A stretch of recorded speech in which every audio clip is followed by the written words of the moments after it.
Good evening, everyone, and thank you for joining this week's Kelci's Corner, a time where I get to break down some of the latest local and national sports headlines. This week, the Carteret County Speedway announced it's bringing fans closer to the action in a partnership with the Fast Track High Performance Speed School. Fans will now have the ability to feel the rush of an 850 horsepower NASCAR Cup car while riding along in the two-seater. An experienced driver will be behind the wheel conducting a number of laps based on reservation. Speedway owner Bob Lowry is excited for the Crystal Coast in partnership with the Fast Track High Performance Driving School and Andy Hillenberg to experience the fun. Speaking of racing, the stands may be empty this year, but IndyCar races are full speed ahead. Now, while the drivers may have their eyes locked into those checkered flags, the doctors are doing what they can behind the scenes to take extra necessary steps to keep entire teams safe. Reporter Melissa Crash sat down with an on-track physician, and she explains how her role has been impacted by the pandemic. When disaster strikes on the track, in Indy, when you hit a wall going 230 miles an hour, it's not a car accident, it's a plane accident. Dr. Deborah Rusk and the safety team of firefighters, paramedics, and physicians have to be ready to respond in seconds.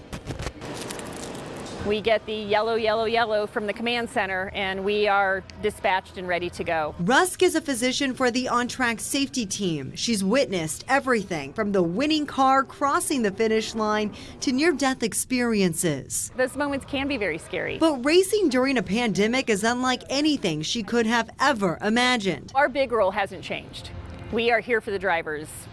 Point blank, end of story. Policies are in place to keep the team and the driver safe. Everyone is screened, masks and gloves are required, and temperature checks are mandatory. The drivers are under helmets. As long as they can extricate themselves from the car, we let them do that. We are wearing masks at all times, so when we respond to an incident on track, we will not only have our fire suits and our helmets on, we'll have a mask on as well. Traveling is a major factor of being an on-track physician, and for Rusk, she had to make a very tough decision this season. It changed my life significantly. Due to the coronavirus, she needed to step back from her role for now. In 2017, Rusk underwent a lung transplant, putting her at an increased risk for infection. I'm taking all the measures necessary to protect myself, and the decision was that traveling for this year was just too big of a risk. And as she looks forward to watching the 500 from a distance rather than from the on-track physician vehicle, we have to take safety precautions. You know, we are a team. She's reminded of how special the Indy 500 is and how she can't wait to return. I kind of pinch myself every once in a while when I'm down there, like I'm really a part of this.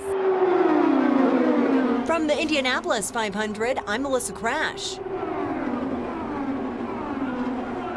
In other news, the NCAA recommends that college athletes who play fall sports, including football, be granted a free year of eligibility no matter how much they compete over the next 10 months.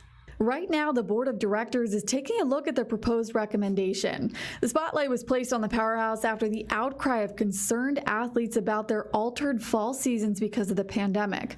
According to the Associated Press, the proposal needs to be approved by the Division I board of directors, which is set to meet Friday. If the board signs an agreement, all athletes, whether they play or opt out this season, will not lose a year of eligibility.